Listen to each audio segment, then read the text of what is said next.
தந்தை, மகன், தூய் ஆவியாரின் பேராலே ஆமென்.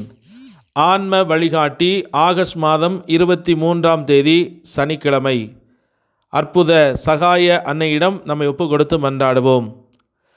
தாயே மாமரி, இன்றுன் சகாயம் தேடினோம்.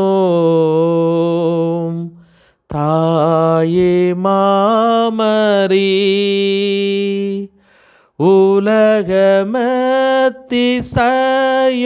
மக்கள் போற்றி புகழரும் உம்மற்புத பட முன் வந்து நிற்கும் எங்களை கண்ணோக்குவீர். தாயே மாமரி. ஓ இடைவிடா சகாய தாயே, நீர் அருள் நிறைந்தவள், தாராள குணமும் உடையவள். இறைவன் எங்களுக்கு அளிக்கும் வரங்கள் அனைத்தையும் பகிர்ந்தளிப்பவள் நீரே. பாவிகளின் நம்பிக்கை நீரே. அன்புள்ள அன்னையே, உம்மை நோக்கி திரும்பும் எம்மிடம் வாரும். உமது கரங்களில் இரட்சண்யம் உண்டு. நாங்கள் உமது கரங்களில் ஒப்படைக்கப்பட்டிருக்கிறோம். நாங்கள் உமது பிள்ளைகள். அன்பு நிறைந்த அன்னையே, எங்களை பாதுகாத்திரளும். ஏனெனில் உமது பாதுகாவலில் இருந்தால் எங்களுக்கு பயமில்லை. கிறிஸ்துநாதரிடமிருந்து எங்களுக்கு பாவ மன்னிப்பை பெற்றுத்தருகிறீர். கிறிஸ்துவோடு ஒன்றித்திருக்கும் நீர் நரகத்தை விட சக்தி நிறைந்தவளாயிருக்கிறீர். உமது திருக்குமாரனும் எங்கள் சகோதரருமான கிறிஸ்துநாதர் எங்களை தீர்வையிட வரும்போது நீர் எம் அருகில் இருப்பீர் என்று எதிர்பார்க்கிறோம். சோதனை வேளையில் உமது சகாயத்தை தேட அசட்டை செய்வதால் எங்கள் ஆத்துமத்தை இழந்து விடுவோமோ என்று பயப்படுகிறோம்.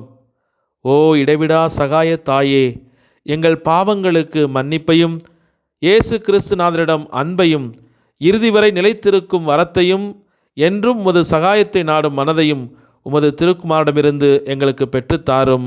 ஆமேன். இன்றைய நற்செய்தி மத்தேயு நற்செய்தி 23வது அதிகாரம் 11 மற்றும் 12வது இறைவார்த்தை. உங்களுள் பெரியவர் உங்களுக்கு தொண்டராக இருக்க வேண்டும். தம்மை தாமே உயர்த்துகிறவர் எவரும் தாழ்த்தப் பெறுவர். தம்மை தாமே தாழ்த்துகிறவர் எவரும் உயர்த்தப் பெறுவர். இது கிறிஸ்து வழங்கும் வாழ்வு தரும் நற்செய்தி. கிறிஸ்துவே உமக்கு புகழ். சிந்தனை: கற்புள்ள கன்னியர்களை கூட நரகத்தில் காணலாம். ஆனால் தாழ்ச்சி இல்லாத எந்த மனிதரையும் ஆன்மாவையும் விண்ணுலகில் காண முடியாது என்று புனித சீயன்னா கத்ரினம்மாள் நமக்கு கற்றுக் கொடுக்கிறார். பிலிப்பியர் திருமுகத்திலே ஆண்டவர் இயேசு கடவுள் தன்மையில் விளங்கிய அவர் அதற்கு இணையான கடவுள் தன்மையை வலிந்து பற்றி கொண்டிருக்கிற ஒன்றாக கருதாமல் தன்னையே வெறுமையாக்கி அடிமையின் வடிவை ஏற்று சாவை ஏற்கும் அளவிற்கு, அதுவும் சிலுவை சாவையே ஏற்கும் அளவிற்கு தன்னையே தாழ்த்தி கொண்டார். இதன் மூலமாக விண்ணகர், மன்னவர், கீழுலகோர், மேலுலகோர் எல்லோரும் மண்டியிட்டு வணங்குமாறு அவருடைய நாமத்தை தந்தையாம் கடவுள் எப்பெயருக்கும் மேலாக உயர்த்தினார். இந்த உயர்த்தப்படுதலுக்கு முன்பதாக ஆண்டவர் தன்னுடைய தாழ்ச்சியின் வடிவத்தில் இந்த உலகத்திற்கு வெளிப்படுத்தியதால் இந்த தாழ்ச்சியின் பூரணத்தின் நிறைவுதான் கடவுளின் உயர்வு என்பதை நமக்கு கற்றுக் கொடுக்கிறார். அகங்காரத்தால் வீழ்ந்த உலகத்தை, ஆணவத்தால் வீழ்ந்த இந்த உலகத்தை தாழ்ச்சியின் புண்ணியத்தால் தான் வென்றெடுக்க முடியும் என்பதை ஆண்டவர் இயேசுவின் சிலுவையின் பாடுகள் நமக்கு கற்றுக் கொடுக்கின்றன. ஆகவே தாழ்ச்சி நிறைந்த உள்ளத்தோடு ஆண்டவரை மகிமைப்படுத்த வரம் வேண்டி இன்றைய நாளிலே இணைந்து மன்றாடுவோம். எங்களை அன்போடு அரவணைத்து பாதுகாத்து வழிநடத்தி வரும் அன்பின் பரலோக தந்தையே, உம்மை நன்றியோடு போற்றி துதித்து மகிழ்கிறோம். என் ஆடுகள் வாழ்வு பெறும் பொருட்டு, அதுவும் நிறைவாக பெறும் பொருட்டு இந்த உலகத்திற்கு வந்தேன் என்று யோவான் நற்செய்தி 10:10 எங்களுக்கு வாக்குத்தத்தம் கொடுத்தவரே, எங்கள் வாழ்வினை நிறைவாக மாற்ற, எங்களின் குறைகளை நீக்க, இன்று எங்களோடு பயணிக்க எங்கள் கரங்களை பற்றி பிடித்து கொண்டு வந்து கொண்டிருக்கிற உமது அருளுக்காக நாங்கள் நன்றி கூறுகிறோம்.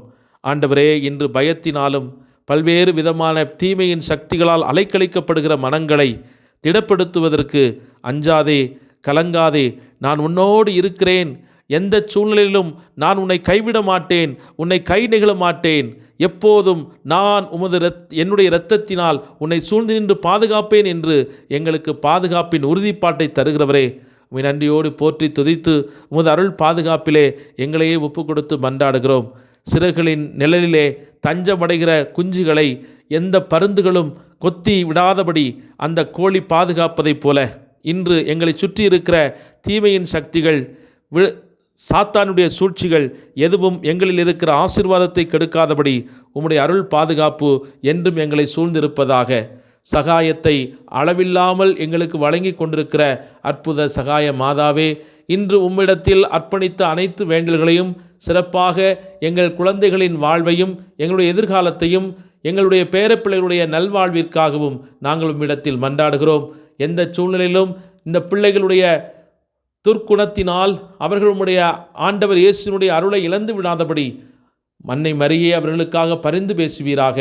விண்ணகத்தின் நலன்களை நாங்கள் பெற்றுக்கொள்ளும்படியாக எங்களுக்காக இடைவிடாமல் விண்ணகத்தில் பரிந்து பேசுவீராக.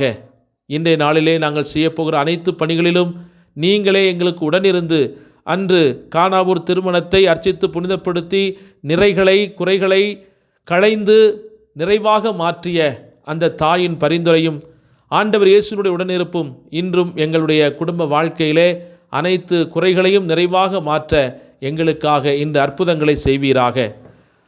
அருளையும் ஆசிரையும் அளவின்றி எங்களுக்கு தந்தருளும். இந்த அற்புத நேரத்திலே இந்த ஜெபத்தின் மூலமாக நாங்கள் கேட்டுக்கொண்ட அனைத்து வேண்டல்களையும் மன்றாட்டுகளையும் கனிவோடு எங்களுக்கு தந்து எங்கள் வாழ்வை ஆசீர்வதிக்க வேண்டும் என்று எங்கள் ஆண்டவராகிய கிறிஸ்து வழியாக உம்மை மன்றாடுகிறோம். ஆமேன். எல்லாமல்ல இறைவன் தந்தை மகன் தூய ஆவியான நம் ஒவ்வொரு நிறைவாக ஆசீர்வதித்து பாதுகாத்து வழிநடத்துவாராக. ஆமேன். இயேசுவுக்கே புகழ். மரியே வாழ்க. இயேசுவின் இரத்தம் ஜெயம்.